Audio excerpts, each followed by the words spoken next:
زه به دا ووایم چې ما چېرته جرنیل اساس نه دی لیدلی، جرنیل خو غلام وي، او ته ما ته دا ووایه چې ته د چا غلام یې.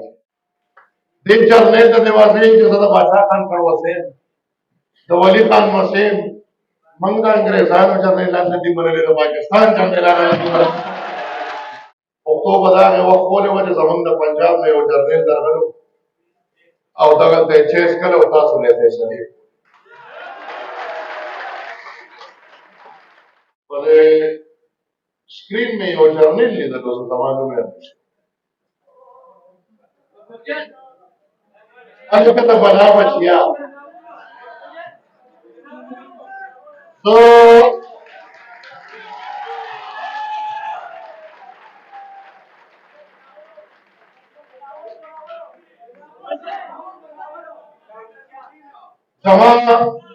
زما د جواب جوګه نه دی، خو چونکې خبره کوي او نن سبا ځان ښیي چې زه د افغان وطن نماینده یم،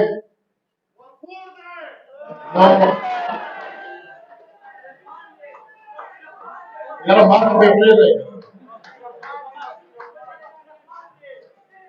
نو زه به دا ووایم چې ما چېرته جرنیل اساس نه دی لیدلی، جرنیل خو غلام وي، او ته ما ته دا ووایه چې ته د چا غلام یې. نن د بابک صاحب خبره چې کو نن ماله پیغور راکې، پښتو به د هغې وخت ولې وه چې زموږ د پنجاب نه یو جرنیل درغلی او دغلته یې چیس کړی او تاسو له یې فیصلې.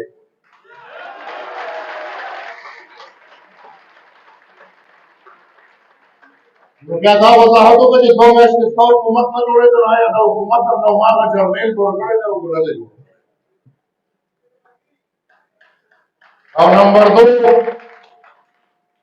دې جرنیل ته دې واضح چې زه د باچا خان کړوسی یم، د ولي خان مسیح یم. موږ د انګریزانو جرنیلان نه دي منلي، د پاکستان جرنیلان نه دي منلي.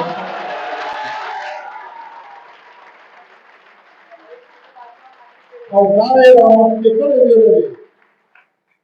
چې خدای مکه د افغانانو دا افغان رامخکې کړی شي. یعنې نه زه د افغان منم، نه زه دا خلک د افغان منانو مشر منم. زما نن هم په دې میدان هماغه خبره ده چې کوم ورته ما د خلکو پیغور راکړي اسلام آباد ته ورته ولې لاړې.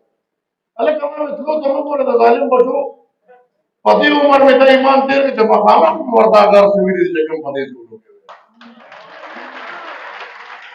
چې ما نه سپین ږیري ناست وو.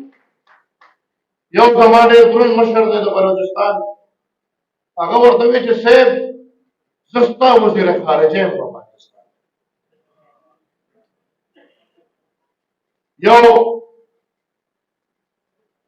یو بل مشر ناست و، هغه وایي چې زه ستا ترجماني کوم، تا د دنیا کې ځای ګورم.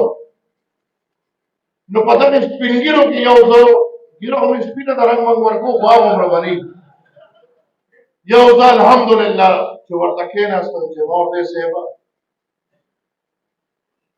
چې ته دا کوې چې افغانستان آزاد دی او افغانستان نه بیروني قوت لاړو، نو ایمان تېر کړه، دا حق ورکړه افغانانو له، انتخاب دې وکړي، تاسو به الیکشن راولي. زه د ولي خان مسیح به د هر چا نه مخکې ولاړ یم، دنیا ته به وایم چې دا وکړه.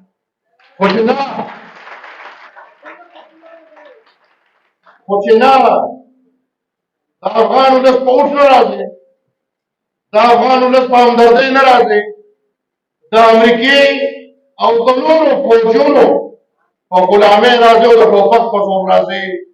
ما هغه لومړنی د دې هغه عمر و، موږ هغه نه دی منلی، موږ اسامه بن لادن نه دی منلی چې هغه وخت کې دا ډېر سخت و. تاسو خو اوس ډېر ښکاره غلامان یې، دا اوس چې په افغانستان کې ناست یې او ځان افغانان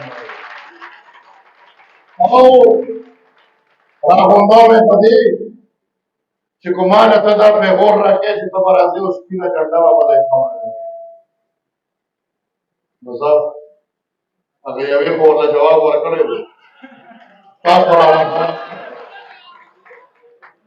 یوې خو ورته جواب ورکړی دی تاسو را مخامخ کړی دی خو زه ورته نن د پېښور نه جواب ورکوم چې زما دپاره دا سپینه جنډه دلته خو نه چې افغانستان کې قابل قبوله نه ده د افغانستان یوه جنډه ده او هغه